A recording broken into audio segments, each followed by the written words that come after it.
I am firmly of the opinion that the most dangerous word in Western culture is the word success. Welcome back to the Joe Wehbe Podcast. I'm delighted to have you again today, and I really want to unpack. I care a lot about this idea. And this is something that I feel like I'm in a minority for, but I think people understand what I'm talking about. I really never use that word. It's worse than Voldemort in the Joe Wehbe dictionary. It's the last thing you want to use. But where to begin? So I think of it this way, right?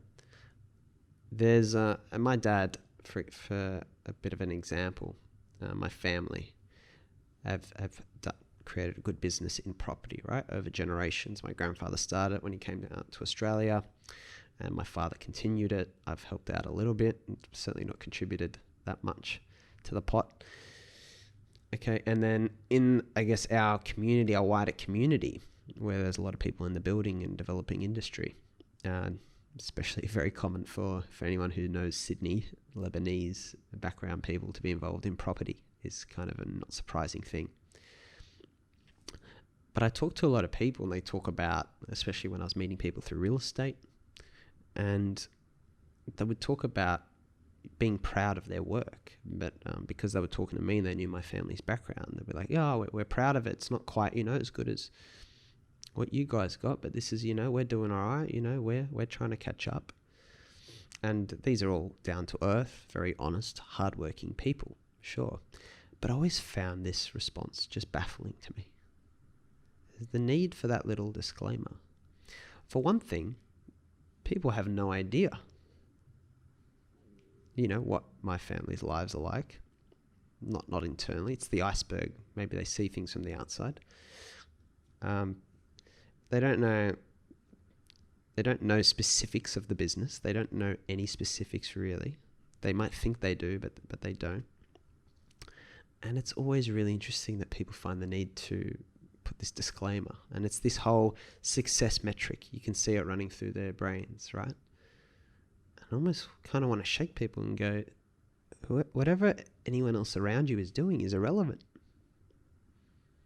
It's irrelevant. You don't even know what's going on, and you don't know just because they have X and Y that things are even going well in other parts of their life. You have no idea.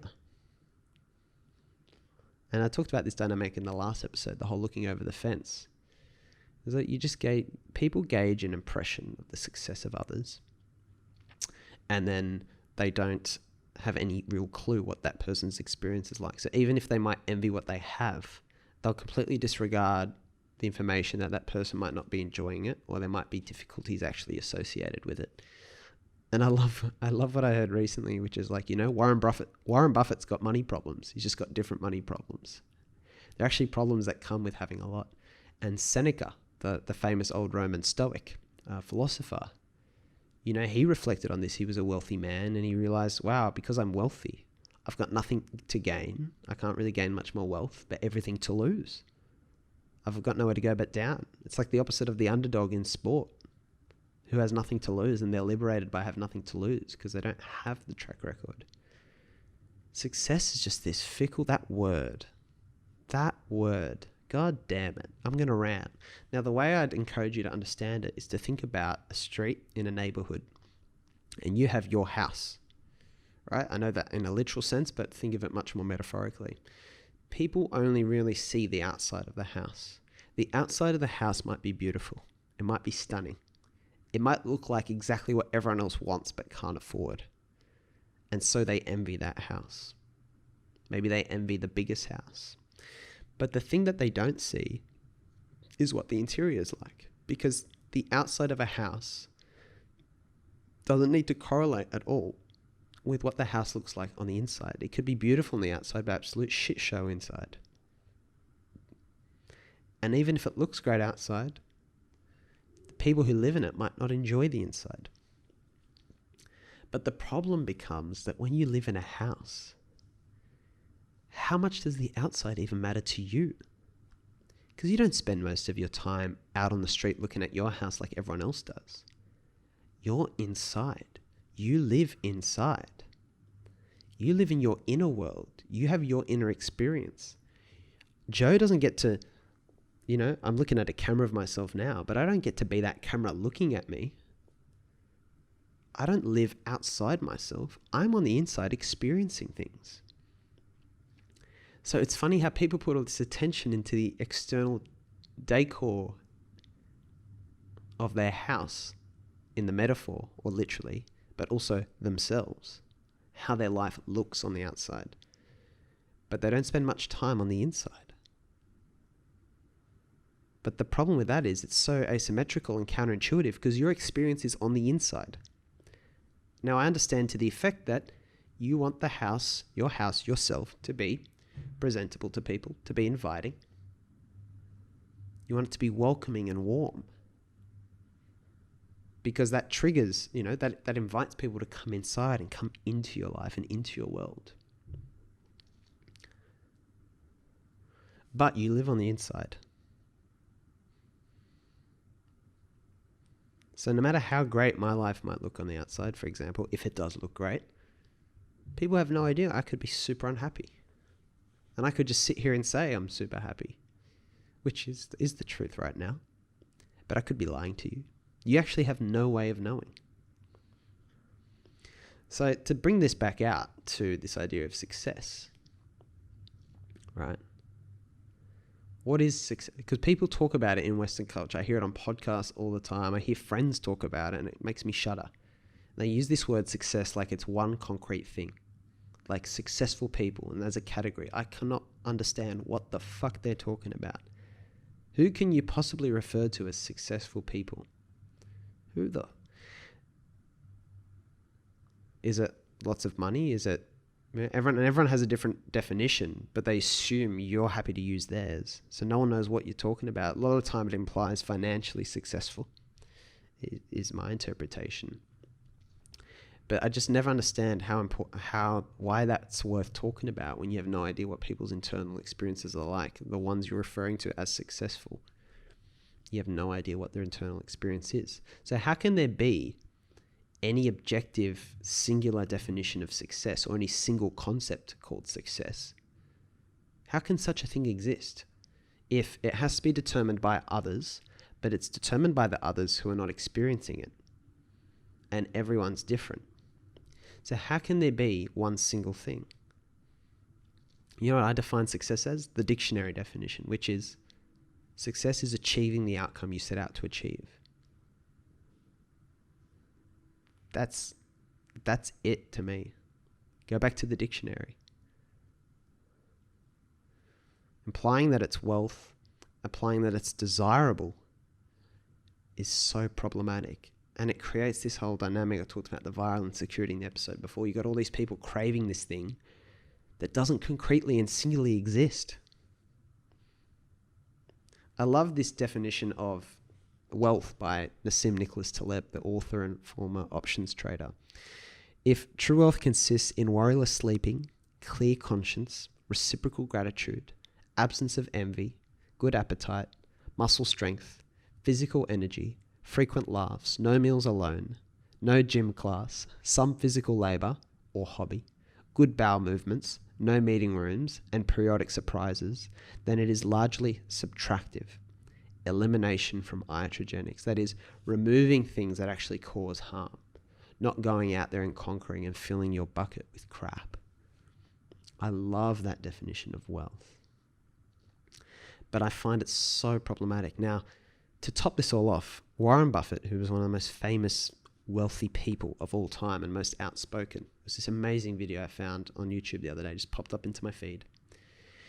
And he's talking about how you're going to measure success in your life when you're an old person like he is. He goes, I guarantee you when you're old, you're not going to measure it by money. I can guarantee you. I'm very wealthy financially, and I eat, Burger King and whatever, KFC, and, loves Coke.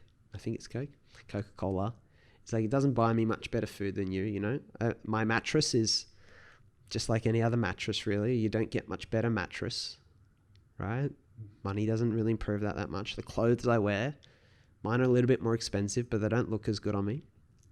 So he's talking about all these things. So all the material stuff they can only get so good, right? His house, his car, he drove the same car for 10 years. It didn't bother him. He just upgraded it when he needed to. So all these things, money doesn't differentiate much. He said, what you will measure it by is the number of people and friends in your life who truly love you. And he told the story about one of his friends who's Polish Jew background, who was, I believe, in the concentration camps in World War II. And he said this friend, still to this day, when she looks at you and meets you, is asking one question in her mind, shaped by her past. And that question is, would you hide me? Hide me as in being hidden when the Holocaust was on, people come to kill you. And you relied on people who weren't Jews, maybe, to risk their life to hide you. And in that book where I got Taleb's quote about wealth, he talks about heroes. And heroes are the opposite of what we call the agency. I'm not going to go into the agency or the principal agent problem. But heroes have only what we call, heroes start out with a lot of upside. Things are okay for them. And they take on downside for other people. They take on risk. So in this example, that friend who is not Jewish, who is not at threat from authorities, is fine. They're safe.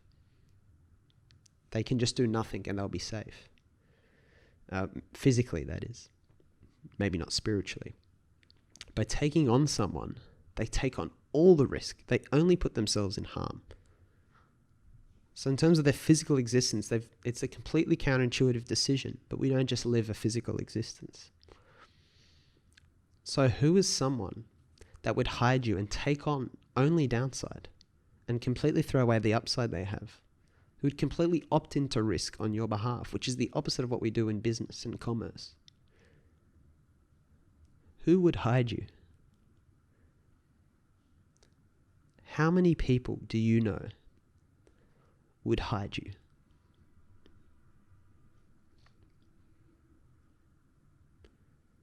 There can be no better question today. I had a question here, which is, come up with your own definition of what success will look like, a picture that'll look good to you, but far out. That's worth reflecting on. But geez, I think this one, who would hide you?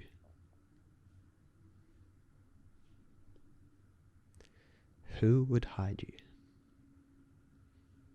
from one of the richest men and successful, it looks like, men of all time, coming from his mouth? That's what he concentrates on. There is no more dangerous word in Western culture than success, this thing that everyone's chasing, which is a mirage. You invite people you live on the inside of your house, not on the outside. Now, who would hide you in theirs? The best way to open 1,000 doors for you is to concentrate on opening doors for others. So who would open their door and let you into their home to hide?